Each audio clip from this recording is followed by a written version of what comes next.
Hari ini telah dilaksanakan pertemuan dengan Ambasador Jamison Greer dari United States of Trade Representative di kantor USTR di Washington DC.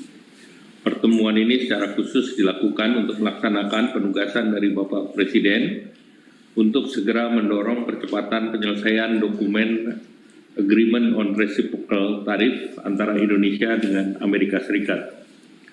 Pertemuan berjalan dengan baik.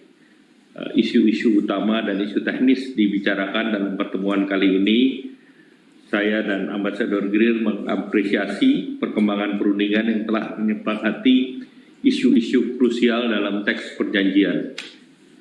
Kata-kata yang dikedepankan adalah menjaga kepentingan bersama kedua belah pihak, dan kita sampaikan isu-isu yang menjadi kepentingan Indonesia.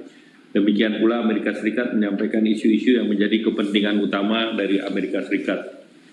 Seluruh isu substansi yang telah diatur di dalam dokumen ART sudah dapat disepakati kedua belah pihak, baik isu-isu utama maupun isu teknis yang akan disesuaikan bahasanya dalam legal drafting dan proses teknis selanjutnya.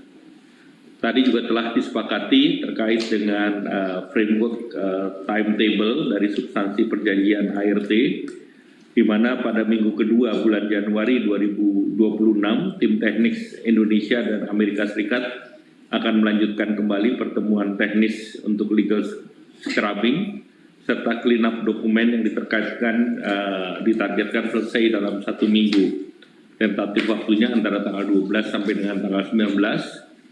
Setelah seluruh proses teknis diselesaikan, maka diharapkan sebelum akhir bulan Januari ini akan disiapkan dokumen untuk dapat ditandatangani secara resmi oleh Bapak Presiden Prabowo dan Presiden Amerika Serikat Pak Donald Trump.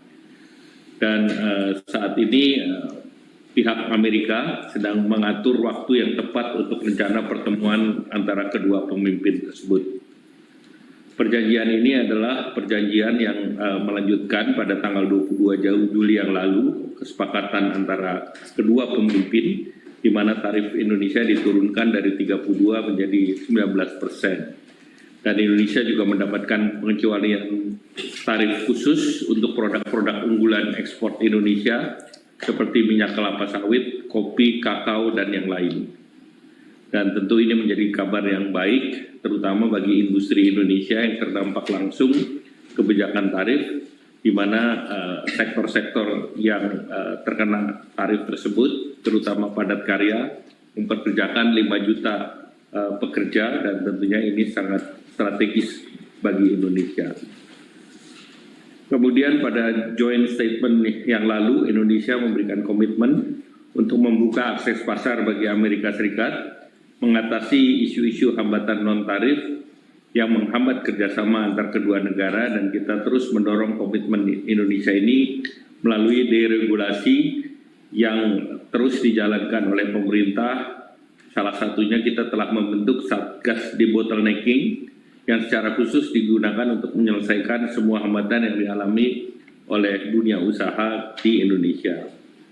Kita harap bahwa proses teknis selanjutnya dapat selesai sesuai target waktu, sehingga pada akhir Januari 2026 bisa dilakukan penandatanganan dokumen ART oleh Bapak Presiden Prabowo dan Bapak Presiden Trump.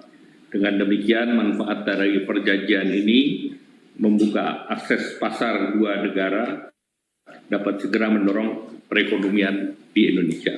Selanjutnya kami silakan Pak Duta Besar untuk menyampaikan.